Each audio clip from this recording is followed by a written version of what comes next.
Hi, my name's Luke, welcome back to PhotoBite, and today we're looking at something mildly interesting, although fundamentally important. We are looking at batteries, but more importantly, we're looking at Berenstargh. Let's get into it. So Berenstargh is a European brand company. In case Berenstargh didn't sound European, it is.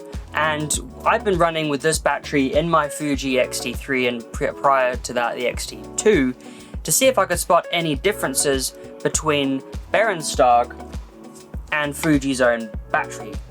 And to be honest with you, to me they're like almost, if not identical. So going into it, there are a few discrepancies in the terms of the way that the batteries are made and the layout. To give you a good breakdown, if I can orientate this correctly, in terms of watt hours, the Berenstargh is saying 8.2 watt hours and the Fuji is saying 8.7 watt hours. So you're looking at 0.5 watt hours difference.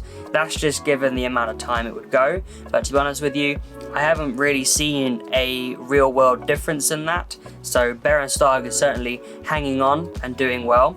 In terms of the milliamps, the Berenstargh is reading out at 1140 or 1140 milliamps, and the Fuji's a bit more complex. It's kind of giving me a top and bottom.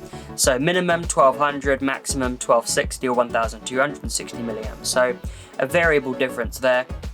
And then the voltage will be exactly the same at 7.2 volts. If it's any less, the camera won't run properly.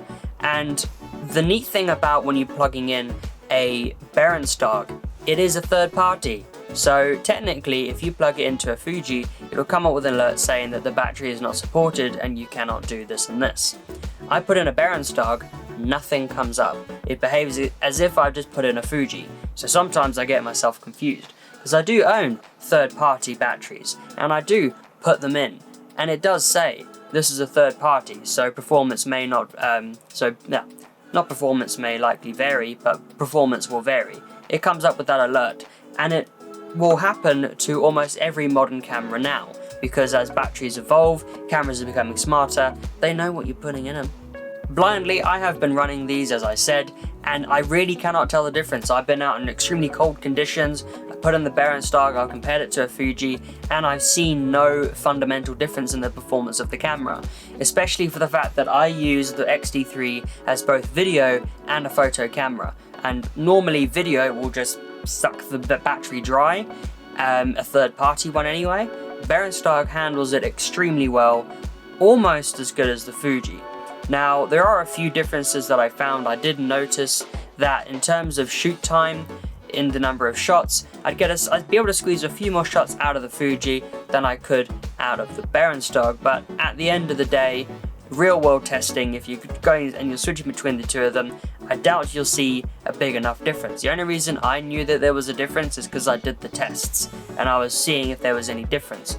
The only difference I could find, whoopsie, is that the Berenstargh fell short by about, on average, 50 to 75 shots, which may mean a lot to you, but I was literally just running it on continuous until the battery died. So very impressive stuff. It just goes to show you that you don't need to have the top when you can go with the Berenstargh. And if that shot difference means a lot to you, this next bit will mean a bit more to you potentially. And that's how much it's going to burn your wallet buying a Fuji. So the recommended retail price for a Fuji battery, you're looking at about £50. Recommended retail price for the Berenstargh, sitting at about £30. So you're saving yourself £20, and if you calculate that into the number of shots, is it really worth £20 more to get 70 more shots, or 75 more shots? Probably not, given that you could take about 400 on both of them without too much issue. So I'll leave it there. If you have any questions, leave them down in the comments below, and I'll get back to you as soon as we can. But as always, my name's Luke, this is PhotoBite, and we'll see you next time.